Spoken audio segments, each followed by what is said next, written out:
Dr. Michael Brown is the host of the nationally syndicated daily talk radio program, The Line of Fire, also author of A Queer Thing Happened to America and 20 other books, and director of the Coalition of Conscience.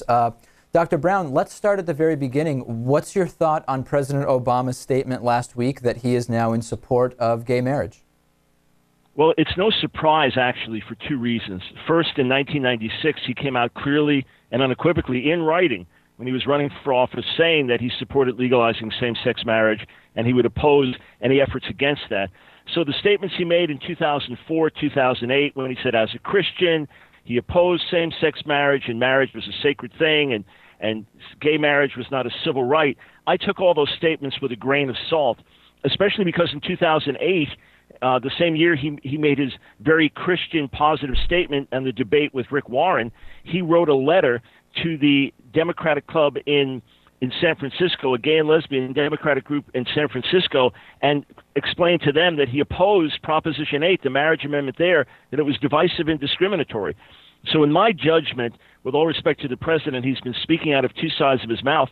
And then when we look at his actions, that he says he won't defend DOMA anymore, Defense of Marriage Act, that he fought for the repeal of Don't Ask, Don't Tell, that he reported he appointed a gay activist educator like Kevin Jennings to be his safe school czar, on and on. He's made it clear what his real sentiments are. He's finally come out and said what most of us knew to be the case before he was ever elected. All right, so let's take a look at that then. So what I'm hearing from you is you're not surprised, even though he has made statements that have indicated a number of different positions over the years. This is the position you believe he truly held, and now we have heard that that is his position from him. Therefore, my next question to you is, do you believe that gay marriage should be legalized in this country?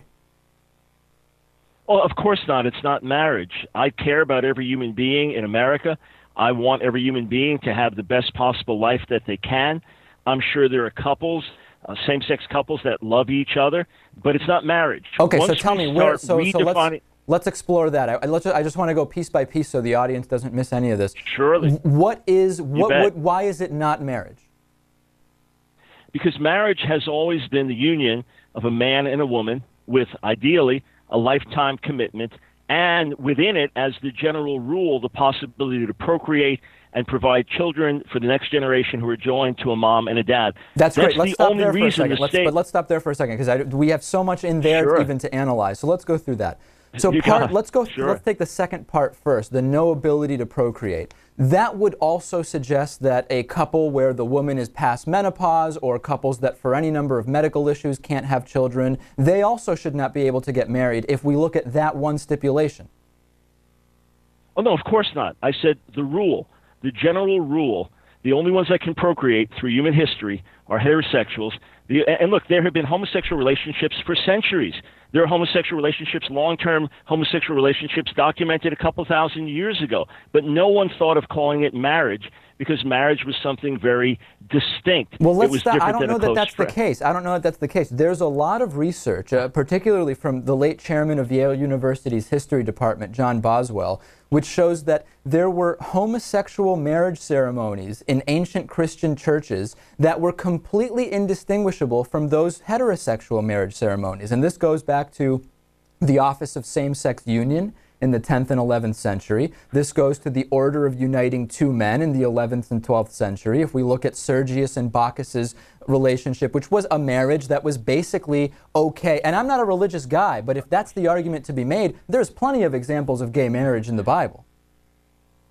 Okay, number one, this is not the Bible. I am a biblical scholar, and it's not the Bible. Every single statement about marriage in the Bible is only male-female. It would be as foreign to talk about two men or two women wedding in the Bible as it would be to talk about marrying an alien or marrying a goat. It's completely foreign. As for John Boswell's work, John Boswell, the gay activist scholar, tragically died of AIDS.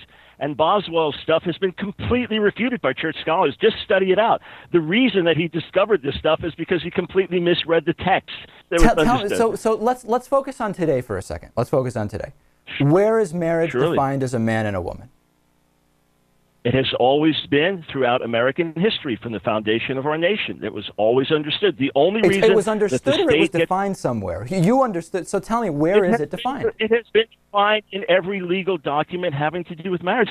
David, I actually thought, I guess I didn't know what show I was getting on. No insult, but I thought this was a serious issue a serious discussion about this issue. It is. Not where someone's going to deny you research every single marriage document in American history that has been recognized by the government until the last few years, where some states changed things. There was one definition and one definition only. It was the union of a man and a woman. It's the only definition you'll find in every single dictionary that's ever been written and every single legal document recognized by the government. So tell me, where can one look up that definition?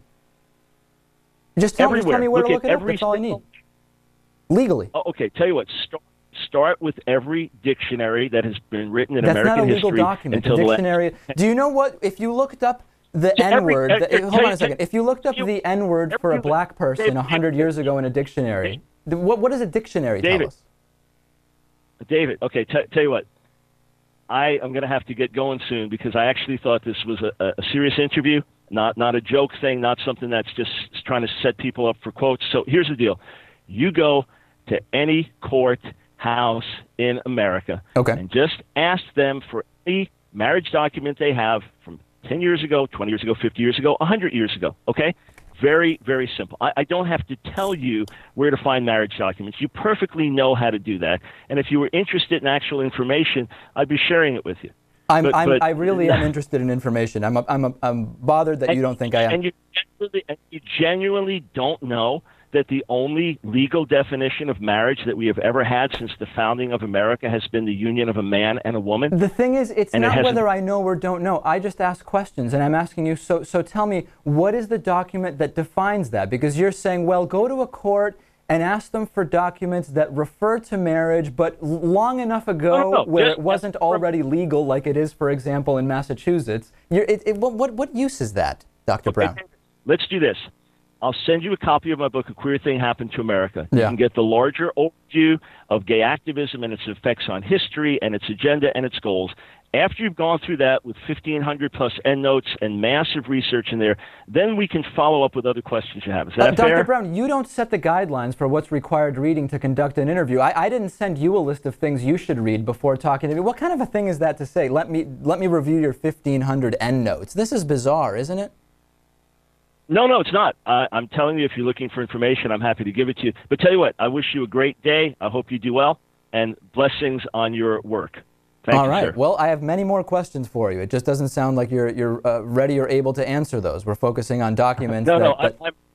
I'm perfectly able. I do hundreds of interviews, but not mockery interviews. So, David, you have a good day, but I just want to encourage you to be a serious host next time around and not to ask questions that are so readily available to everyone and that no one even argues with. It's one thing to dispute Bosworth's work. But if it's so readily available, why couldn't you tell me the document where I can find that definition of marriage if it's so readily available? I have told you, David, tell you what, I've got better things to do right now. And if you want to continue to attack and say this is not a serious interview, it's a mockery, feel free to make the ad hominems. Feel free to hang up, sir. You're free to do that. All right. God bless you, man. I wish you well.